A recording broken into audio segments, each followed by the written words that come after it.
Actually দেখেন কালকে actually আমরা টিম হিসাবেও খেলতে পারি নাই, বা আমাদের যে স্ট্র্যাটেজি ছিল বা আমাদের যে প্ল্যান ছিল বা প্লেয়াররা যে স্পিডে ছিল আমরা কোনো কিছু করতে পারিনি। এবং এই প্লেয়াররা জিনিসটা বুঝছে, আমি ওদের সাথে বসছি খেলার পরে এবং খেলার পরে কথা ওরাও জিনিসটা রিয়েলাইজ করতেছে না অ্যাকচুয়ালি আমাদের কোন কোন জায়গায় ভুলটা ছিল। হ্যাঁ, আমাদের ভুলের পরিমাণটা ছিল অনেক বেশি, যে জন্য আমরা রিকভার করতে পারি নাই। সো তবুও আমরা গতকালকে কথা বলার পর ওরাও বুঝছে, যেমন আমরা যেসব ভুল করছি যেসব জায়গায় ওগুলি নিয়ে এখন ট্রেনিং চলতেছে, হ্যাঁ ট্রেনিং চলমান, এবং ওরাও বুঝতে পারছে। আমি বলছি একটা ম্যাচ ছিল, এটা আমরা ভালো খেলতে পারিনি, এই জন্য হারছি, একটা রিজার্ভ করি আমরা হারটা, বাট আমাদের কাছে এখনো স্টিল উই হ্যাভ চান্স। ঠিক আছে, আমাদের দুইটা ম্যাচ আছে, দুইটা ম্যাচে যদি আমরা ইনশাল্লাহ 6 ম্যাচ গেট করতে পারি ইনশাল্লাহ আমরা কোয়ালিফাই করব।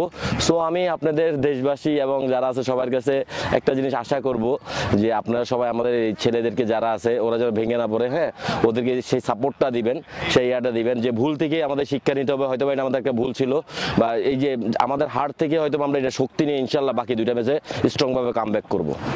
অবশ্যই দেখেন ফামিদুলকে বাড়তি পেরের যোগে দেখেন ওই স্টিল ওদের ইতালিতে লিগ খেলে আসছে, হ্যাঁ রানিং ম্যাচ ছিল 19 তারিখ মেবি লাস্ট 3 দিন না 4 দিন আগে ম্যাচ খেলে আসছে এবং ন্যাশনাল টিমে সে খেলে গেছে। সে যেহেতু আসতেছে এই ম্যাচ আমরা পাই না বিকজ অফ ওর 18 ঘন্টা জার্নি ছিল সব কিছু মিলে, তো এই ম্যাচ ইনশাল্লাহ সে থাকবে। তো এটা আমাদের জন্য একটা বিশাল শক্তি কাজ করবে, আমাদের যে দুর্বল সাইডগুলো আছে এটার জন্য আরো বেশি ভালো কাজ করবে। দেখেন একটা কথা কালকে আপনারা খেয়াল করছেন কিনা, আমরা যখন ছিলাম প্লেয়াররা সবাই কিন্তু শ্রাবণ যখন আসছিল শ্রাবণকে যাই সবাই অ্যাপ্রিসিয়েট করতেছিল। সো কালকে শ্রাবণ ছিল বলতে কথা ওয়ান ম্যান আর্মি, ঠিক আছে, শ্রাবণের জন্য আমরা একটা বড় ডিজাস্টার থেকে হয়তো বেঁচে গেছি, হ্যাঁ বাট হ্যাঁ এটা ওর ডিউটি, ঠিক আছে, এটাও আবার বলতে হবে, যেহেতু ও গোল পজিশনে কাজ করতেছে এটা ওর ডিউটি, ওটা করা। হ্যাঁ ও যেটা করছে আমাদের টিমকে অনেকগুলো লাইফ দিচ্ছে। তো আমি মনে করবো আমাদের প্লেয়ার এখান থেকে শিক্ষা নিতে হবে যে শ্রাবণ যদি ওর জানটা দিয়ে এভাবে নিজেকে উজাড় করে খেলতে পারে আমরা কেন নয়। তো শ্রাবণ যেভাবে খেলছে ইনশাল্লাহ নেক্সট ইয়েমেন অ্যান্ড সিঙ্গাপুর ম্যাচে আমাদের সবগুলি প্লেয়ারে এভাবে খেলবে আমি আশা করি।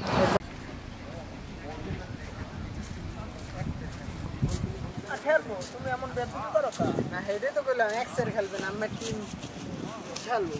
খুব ভালোবাসি। ফার্স্ট হাফে আমাদের সবই ব্লক ভালো ছিল, হাইট ভালো ছিল, ব্লকে প্রেসিংটা আমাদের বেটার হয়। ওয়ান্স আমরা ব্লকে আসছি করতে হবে যে আমরা তাকে করতে পারবো, সেম ব্রেভারি সাহস রাখতে হবে। আমাদের ফরমেশন আমাদের জেনে ইনফরমেশন আমরা ফিরে যাচ্ছি।